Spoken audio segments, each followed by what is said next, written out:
नमस्कार मित्रों, मैं विवेक त्रिपाठी आपका अपने प्रत्युष लर्निंग सेंटर में बहुत बहुत स्वागत है। हम लोग आज हिंदी के कोर्स के लिए एक नई श्रृंखला शुरू कर रहे हैं, जिसमें आप देखेंगे कि हम लोग हिंदी व्याकरण से संबंधित जितने भी महत्वपूर्ण चैप्टर्स हैं, उनसे संबंधित जितनी भी विषय वस्तुएं हैं, उनको क्या करेंगे, यहाँ पर गहन समग्रता के साथ क्या करेंगे, उन्हें अध्ययन करेंगे। क्योंकि अगर आप देखेंगे कि हिंदी का वर्तमान परिप्रेक्ष्य में किसी भी एग्जामिनेशन में बहुत ही ज़्यादा क्या है, इम्पोर्टेंस बढ़ता जा रहा है। मैं ये नहीं कहता कि बाकी सब्जेक्ट का इम्पोर्टेंस नहीं है, लेकिन ये एक ऐसा सब्जेक्ट है जो आपकी मातृभाषा से संबंधित है। अगर आप इसमें थोड़ा सा भी ध्यान देते हैं तो आप बाकी लोगों के मुकाबले बहुत अच्छा परफॉर्म कर सकते हैं और मेरिट लिस्ट में आपको बहुत अच्छा परफॉर्म करने का एक मौका भी हिंदी क्या करती है, प्रदान करती है। जैसा कि हम लोग ने चर्चा किया था कि हम अपने नए गूगल प्ले स्टोर पे हमारे जो ऐप का नाम है प्रत्युष ऐप, ठीक है, आप जाएंगे तो उस पर सूर्य का निशान बना होगा और उस पर लिखा होगा प्रत्युष, ठीक है। गूगल प्ले स्टोर से आप लोग डाउनलोड कर लेंगे और इसकी क्या प्रक्रिया है, कैसे आपको इसको चलाना है, इसके लिए भी मैं आपको एक वीडियो लेकर के आऊँगा, जिसमें आपको कंटेंट कैसे डाउनलोड करना है, कैसे उसको समझना है, इससे आपको कोई भी प्रॉब्लम होने वाली नहीं है, ठीक है। प्ले स्टोर से आप प्रत्युष नाम का ऐप डाउनलोड कर लेंगे, वहीं से आपको सारी जो क्लासेस हैं क्या हैं, मिलनी शुरू हो जाएंगी, ठीक है। तो चलिए, ये हम लोग का एक तरह से डेमो वीडियो है। डेमो वीडियो के माध्यम से हम लोग अपनी बातों को, चीज़ों को रखेंगे। जो लोग नहीं डाउनलोड कर पाए हैं, जो लोग कोर्स में एडमिशन नहीं ले पाए हैं, वो जल्द से जल्द एडमिशन ले लें। इतना मिनिमम शुल्क रखा गया है कि जितना आपने अपने कल्पना में भी कभी सोचा नहीं होगा। यहाँ पर केंद्र में छात्र है और आपको पता होना चाहिए कि मनोविज्ञान में कहा जाता है कि जो बालक होता है वही केंद्र में होता है। तो वाकई में शिक्षा केंद्र में थी ही, वर्तमान परिप्रेक्ष्य में आप भी केंद्र में आ गए हैं, ठीक है। तो चलिए हम लोग स्टार्ट करते हैं आज का पहला चैप्टर।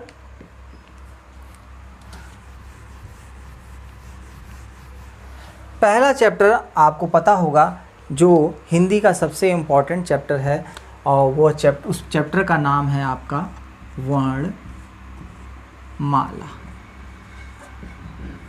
ठीक है। वर्णमाला, वर्णमाला से हम लोग क्या करेंगे, प्रारंभ करेंगे। और यह जो आपकी क्लासेस है, मैं यहाँ पर किसी के कमेंट नहीं लूँगा, किसी की चीज़ों को एक्सेप्ट होता है ना, क्लास के दौरान, पढ़ाने के दौरान लोग कमेंट्स लेते रहते हैं, उनका नाम लेते रहते हैं, मैं उसका भी मौका आपको दूंगा। क्योंकि जैसे ही हम लोगों का एक चैप्टर ख़त्म होगा, 2 चैप्टर ख़त्म होगा, तो बीच में आपकी एक डाउट क्लास, एक लाइव क्लास होगी, जिसमें आप भरपूर क्वेश्चंस पूरे क्या कर सकते हैं, पूछ सकते हैं। लेकिन मैं आपसे दावा करता हूं कि जब आप पूरी क्लास कर लेंगे तो आपके लगभग 85 से 90% जो डाउट हैं वो अपने आप क्या हो जाएंगे, क्लियर हो जाएंगे। मैं 10% इसलिए कहता हूं कि 10% हर जगह अपवाद है। बहुत सी ऐसी नई चीज़ें दिन प्रतिदिन, क्योंकि कहा जाता है कि हिंदी एक वैज्ञानिक भाषा है और विज्ञान में क्या होता है, दिन प्रतिदिन नए संशोधन होते रहते हैं, नए शोध होते रहते हैं। तो इसमें भी शोध होते हैं, इसमें भी क्यों कहा जाता है हिंदी पूरी एक वैज्ञानिक भाषा, एक लिपि है, वैज्ञानिक लिपि कहा जाता है इसे। और आप मानेंगे नहीं कि हिंदी में भाषा विज्ञान नाम से एक पूरा चैप्टर है। सिविल सर्विसेज में अगर आप जाएंगे तो पूरा भाषा विज्ञान से एक पूरा खंड ही प्रश्नों का, 10 प्रश्नों का आता है। तो आपको ये जान के बहुत ही आश्चर्य होगा कि हिंदी का भी एक वैज्ञानिक क्या है, प्रोस्पेक्ट्स है। तो चलिए हम लोग शुरू करते हैं वर्णमाला। वर्णमाला में हम लोग पढ़ने के जो क्रम है, पहले देखेंगे वर्ण, फिर हम लोग देखेंगे शब्द, फिर हम लोग देखेंगे वाक्य, ठीक है। इसके बाद हम लोग देखेंगे भाषा, इसके बाद हम लोग देखेंगे आपका लिपि। इन सारे परिभाषाओं को हम लोग समझते हुए फिर वर्णमाला पे क्या करेंगे, पहुँचेंगे। ठीक है, तो सबसे पहले ये होता है कि वर्ण क्या है, आपके भी दिमाग में आता होगा। ठीक है ना, कि वर्ण क्या है। तो आप देखेंगे कि वह मूल ध्वनि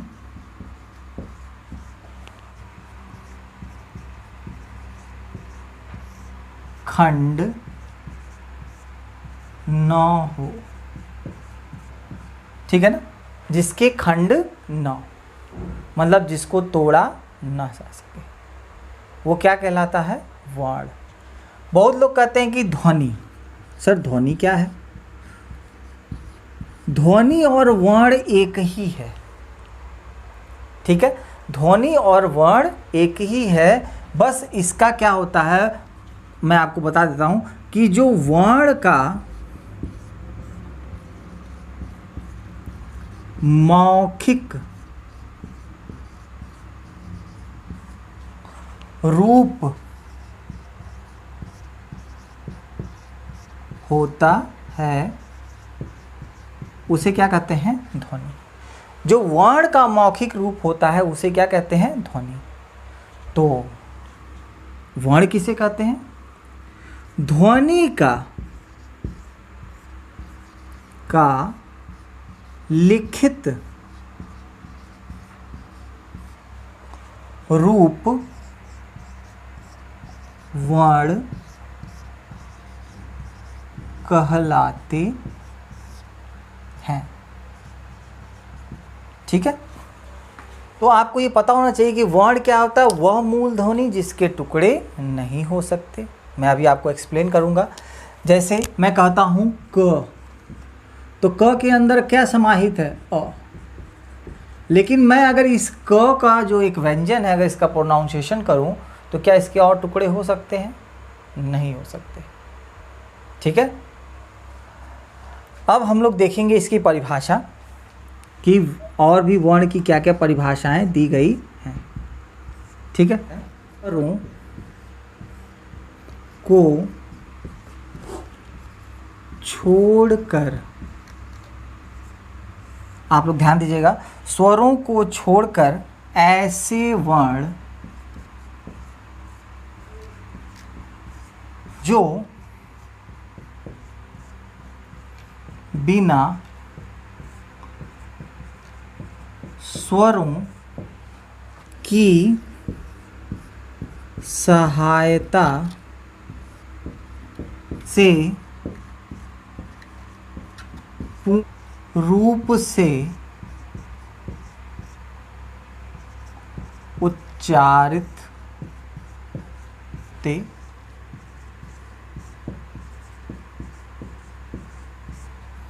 वर्ण कहलाते हैं।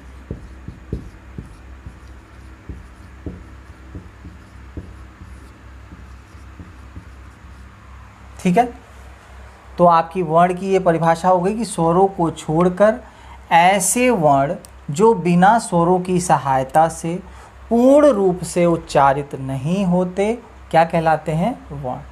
ठीक, अगर पूछे कोई कि क के नीचे अगर हलंत लगा हुआ है तो ये वर्ण है कि अक्षर है, तो ये आपका क्या होगा, वर्ण होगा।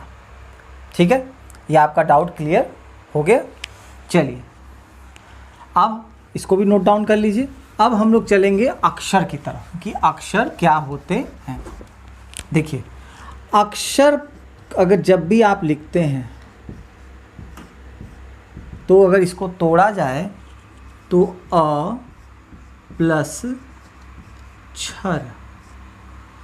ठीक है ना, अगर अ का हम लोग संधि विच्छेद करें तो अ मतलब होता है नहीं, और क्षर मतलब होता है विनाश। ठीक है, संस्कृत में भी इसके लिए बोला जाता है न क्षरति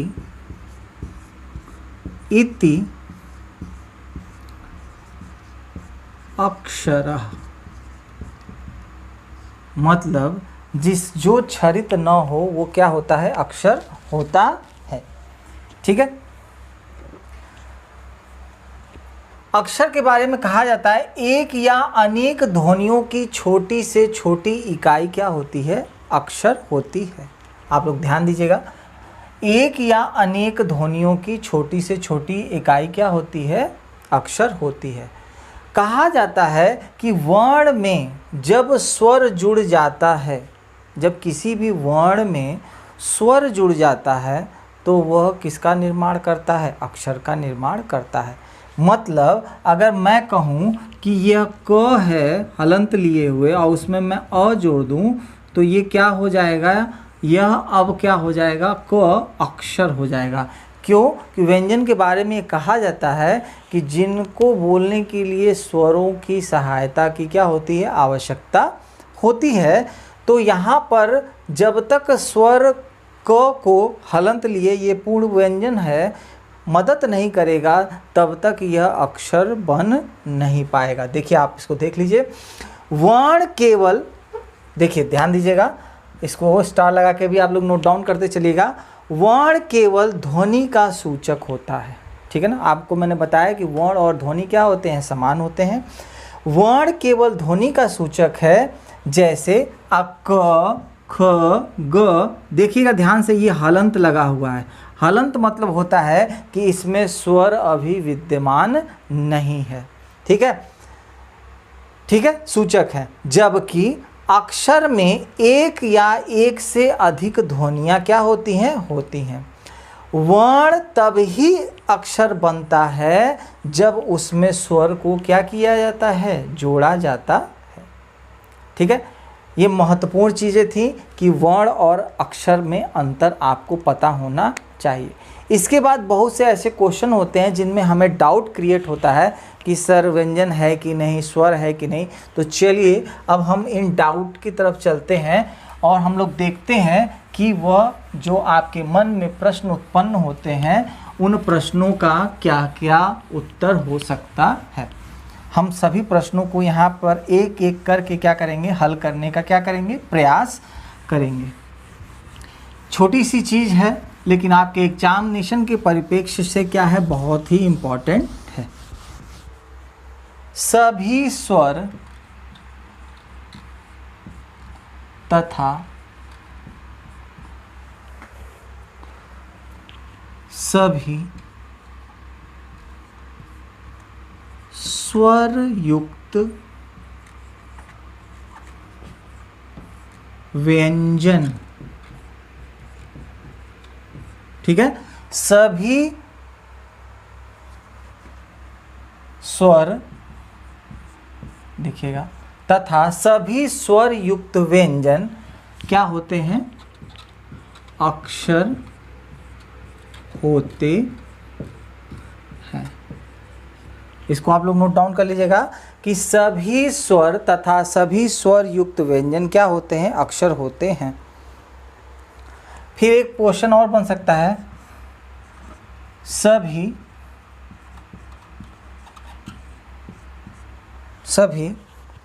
स्वर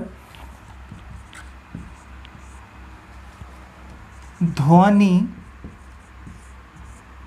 और अक्षर दोनों होते हैं। ठीक है, अब देखिए मैं आपके सामने ये क्वेश्चंस बनाते जा रहा हूं और आपको इनको क्या करना है, ध्यान में देना है। सभी व्यंजन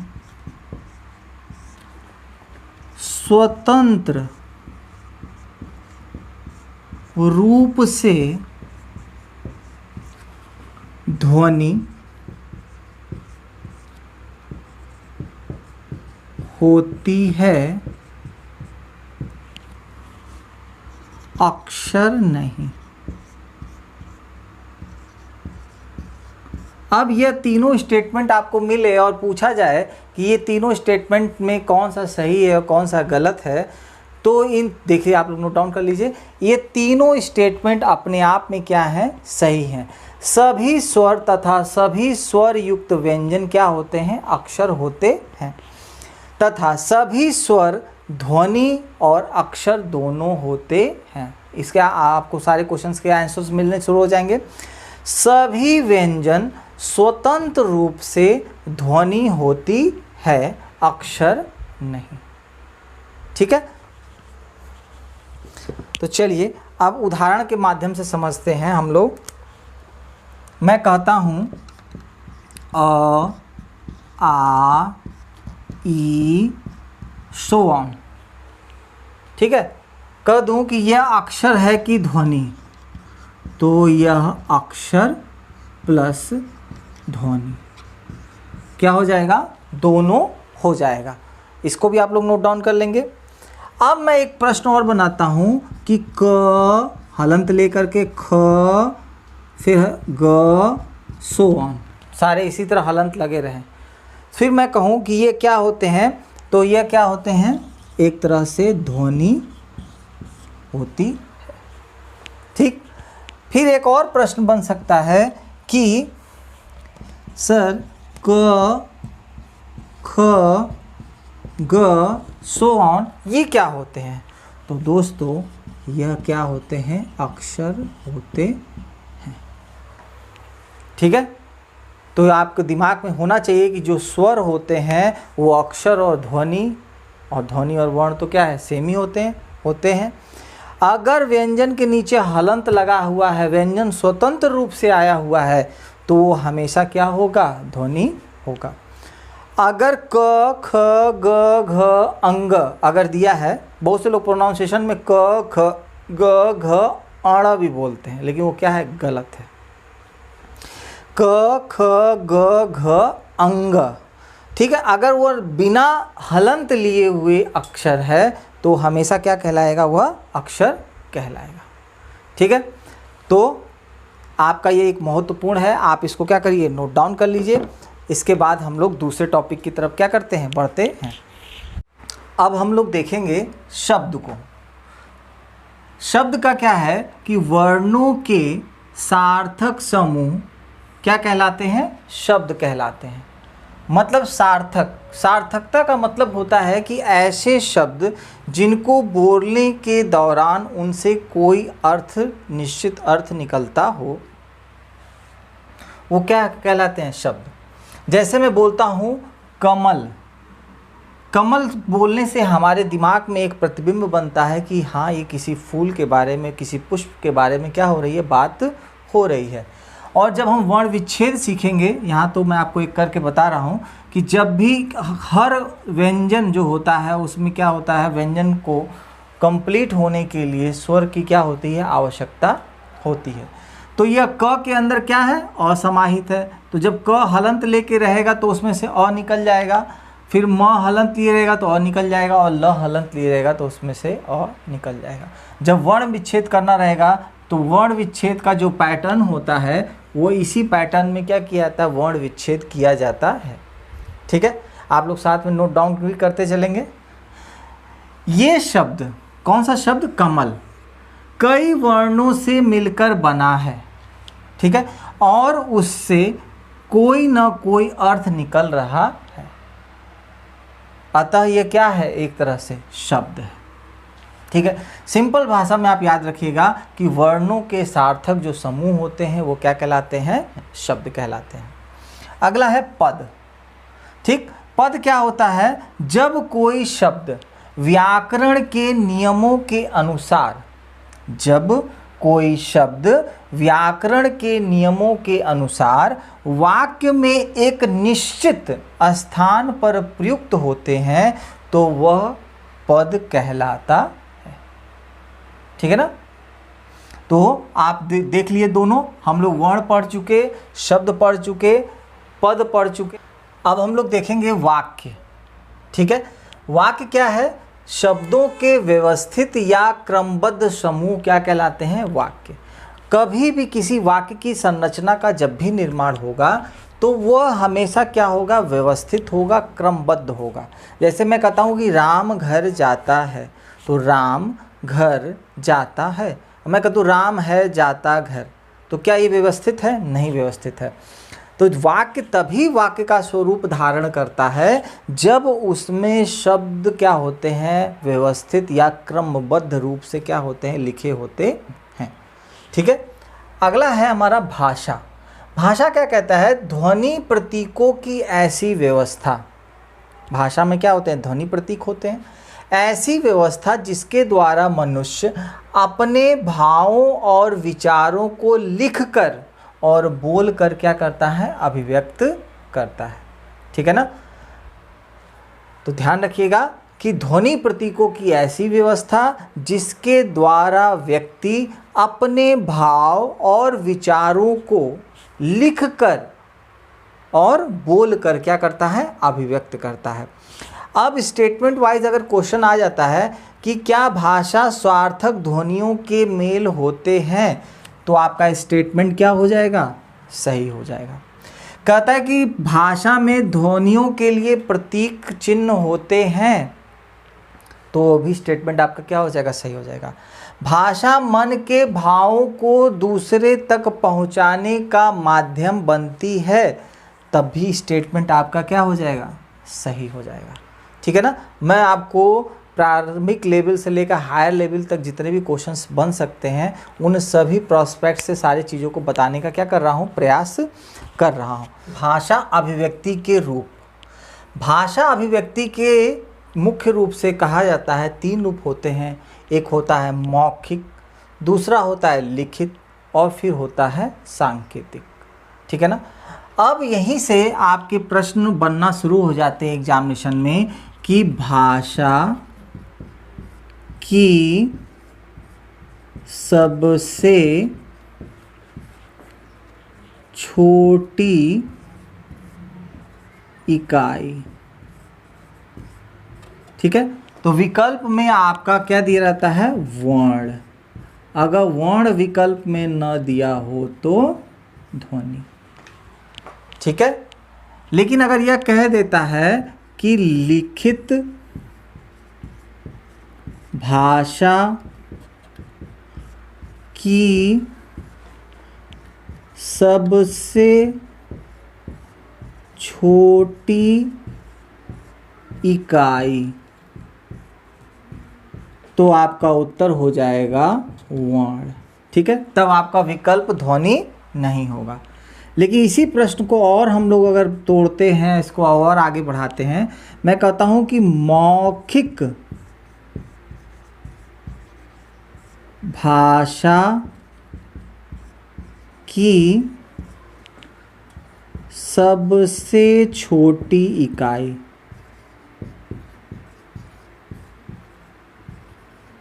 आप लोग साथ साथ में लिखते चलिएगा, तो उत्तर आपका क्या हो जाएगा? ध्वनि। ठीक है। तो भाषा पढ़ा हम लोग ने, भाषा के अभिव्यक्ति के रूप देखा हमने, मौखिक, लिखित और सांकेतिक। ठीक है। अब यहाँ से प्रश्न बनना शुरू हो जाएगा कि भाषा की सबसे छोटी इकाई कौन सी है, लिखित भाषा की सबसे छोटी इकाई कौन सी है, मौखिक भाषा की सबसे छोटी इकाई कौन सी है। तो इन तीनों प्रश्नों का उत्तर आपके पास क्या हो जाएगा? हो जाएगा। ठीक। अब इससे आगे हम लोग बढ़ते हैं। इससे आगे बढ़ते हुए हम देखते हैं कि भाषाएं में कई कई रूप होते हैं। कोई कहता है राजभाषा, कोई कहता है राष्ट्रभाषा, कोई कहता है मानक भाषा, कोई कहता है संपर्क भाषा। तमाम तरह के शब्दावलियों का प्रयोग होता है। तो भाषाएं क्या होती हैं? जैसे मैं बोलता हूँ भाषाएं, तो पहला हो जाता है राजभाषा। ठीक। फिर क्या है? राष्ट्रीय भाषा। फिर है मानक भाषा। फिर है संपर्क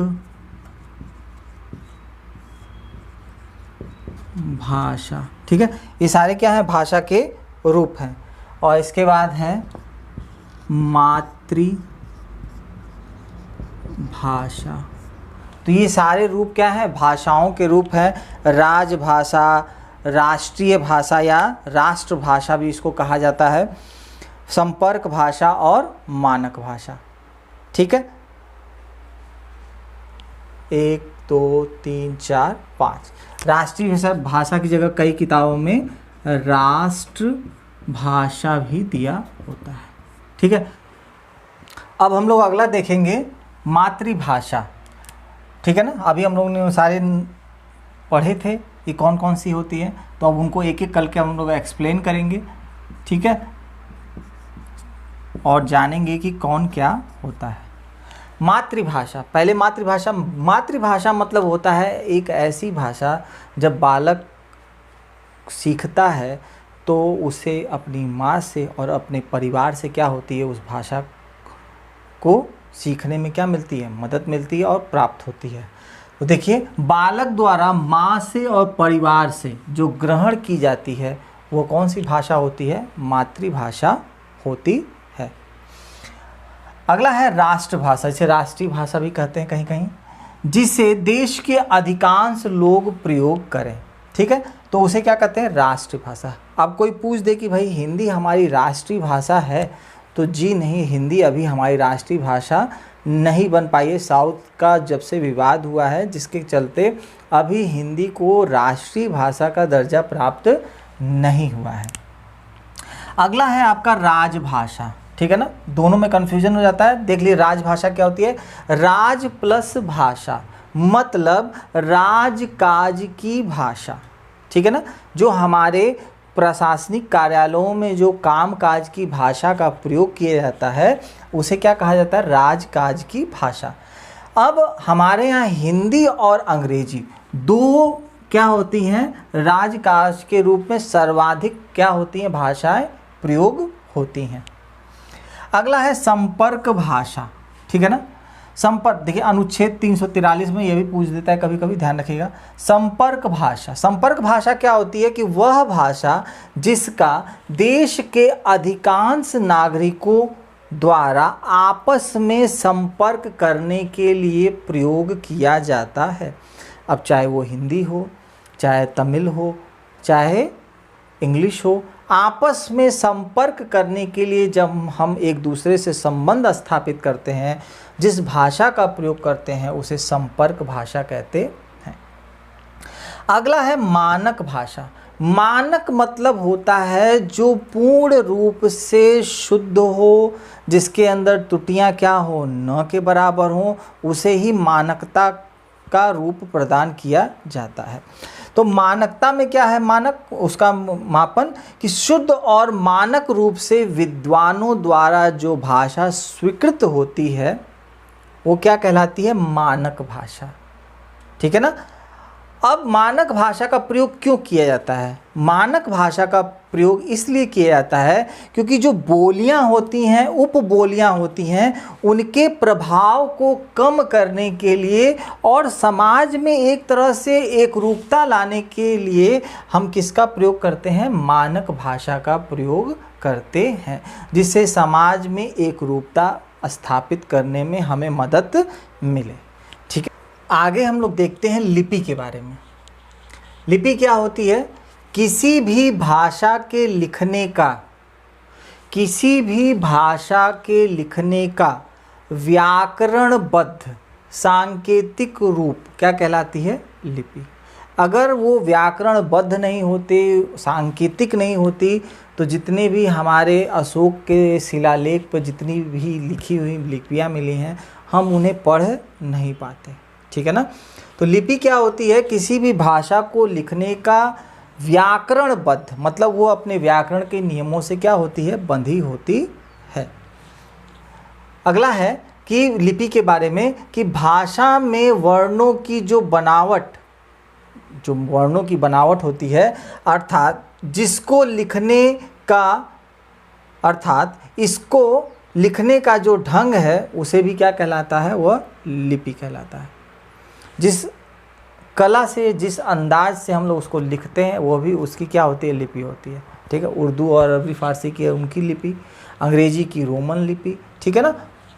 अशोक ने जो लिखा था प्राकृत पे, ब्राह्मी लिपि पे, ठीक है ना।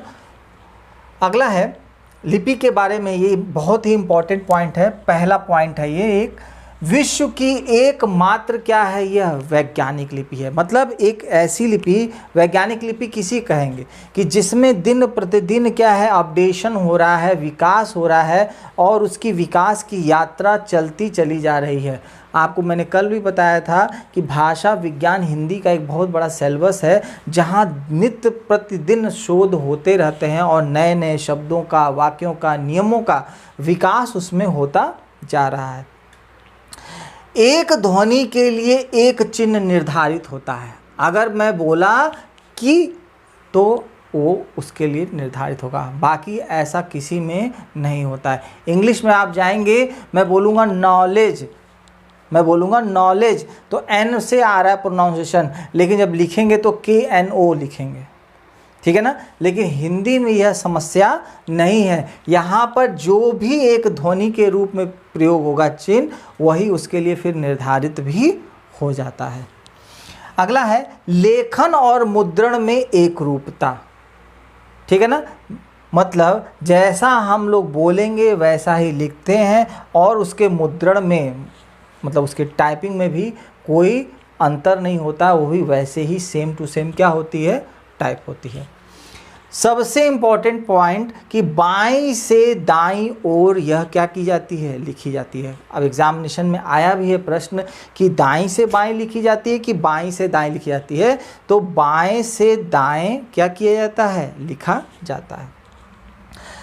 एक और पॉइंट अभी है, कंप्यूटर पर जो यूनिकोड होता है, ठीक है, द्वारा देवनागरी में लिखे गए लेख का किसी भी भाषा में अनुवाद करना क्या होता है, आसान। आप गूगल में जाइए, गूगल ट्रांसलेट में आप देखेंगे एक तरफ हिंदी होता है, एक तरफ इंग्लिश होता है, और जैसे ही हम इधर टाइप करते हैं उधर इंग्लिश में भी टाइप होना प्रारंभ हो जाता है, ठीक है ना। तो यह भी हमारी लिपि की क्या है, विशेषता है। ठीक, चलिए अगला हम लोग देखते हैं।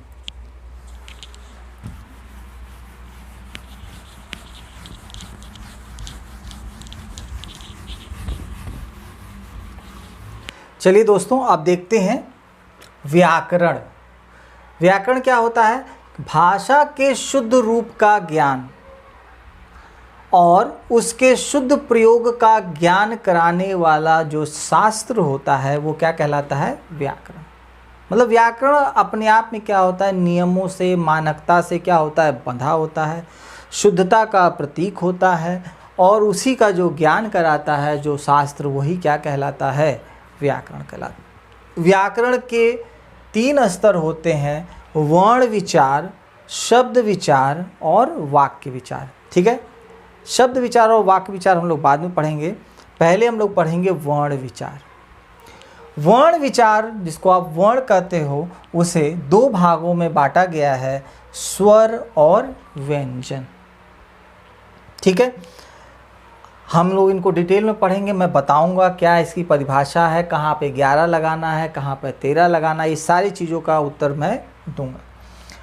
अभी आप इस डायग्राम को दिमाग में रखिए कि वर्ण विचार को 2 भागों में विभाजित करते हैं, स्वर और व्यंजन। जो स्वर होते हैं वो होते हैं 11, बहुत सी किताबों में 13 होता है, जिसमें अंग और अह को भी काउंट कर लिया जाता है। लेकिन जब भी स्वरों की संख्या पूछी जाएगी, कुल संख्या, तब तो उत्तर 13 होगा। अगर पूछा जाएगा मूल स्वर कितने हैं, तो उत्तर होगा आपका 11। स्वर के भी 3 भेद होते हैं, ह्रस्व स्वर, दीर्घ स्वर और पुलुत स्वर, ठीक है ना। ह्रस्व मतलब छोटा, दीर्घ मतलब बड़ा, इनको भी हम डिटेल में देखेंगे। अभी आप इनकी संख्या को जान लें। ह्रस्व स्वर की संख्या होती है 4, दीर्घ स्वरों की संख्या होती है 7, और पुलुत स्वर जो होता है, ये आप देख रहे होंगे, ये 5 नहीं है, ये अपोजिट जो एस का निशान होता है, जैसे मैं बोलता हूँ राम, और यह पुलुत उसके बीच में लगा हुआ है, तो जो बहुत देर तक मैं बोलता राम, तो ये क्या होता है, पुलुत का साइन होता है, जिससे आपके बोलने या पुकारना जो होता है वो पुलुत कहलाता है, ठीक है। अगला है व्यंजन। व्यंजन क्या होता है कि पूछता है व्यंजन की कुल संख्या, तो बहुत सी किताबों में 39 दिया रहता है, ठीक है, कहीं 41 भी दिया रहता है, लेकिन एक संख्या होती है कि मूल व्यंजन जो होते हैं वो कितने होते हैं आपके 33 होते हैं, ठीक है, 33 होते हैं मूल व्यंजन। इसके बारे में हम लोग चर्चा करेंगे, ठीक है। और यह 41 होगा जब कुल संख्या का काउंट करना होगा, मतलब मूल व्यंजन, फिर संयुक्त व्यंजन, उच्छिप्त व्यंजन और अनुस्वार और विसर्ग, इनको भी काउंट करके टोटल 41 आपके क्या हो जाते हैं, और इधर से 11, तो यही आपकी 52 जो होती है आपका जो कहते हैं अक्षरों की वर्णमाला तैयार हो जाती है, ठीक है। चलिए अब इसको हम लोग यहाँ क्या करेंगे, रोकते हैं और इसके बाद इसको पूरा डिटेल में इसका अध्ययन करेंगे कि स्वर क्या होता है, इसके भेद, इसके वर्गीकरण, इसको पूरा डिटेल में हम लोग क्या करेंगे, आने वाले क्लास में हम लोग इसका क्या करेंगे, अध्ययन करेंगे। आज की क्लास यहीं पर क्या होती है, समाप्त होती है। अगले क्लास में हम जब आएंगे तो हम लोग स्वर का पूरा डिटेल अध्ययन करेंगे, सारी मात्राओं को देखेंगे और बाकी जितने भी इसके प्रोस्पेक्ट्स हो सकते हैं, वर्गीकरण क्या क्या हो सकता है, उन सब के बारे में अध्ययन करेंगे। तब तक के लिए नमस्कार, जय हिंद।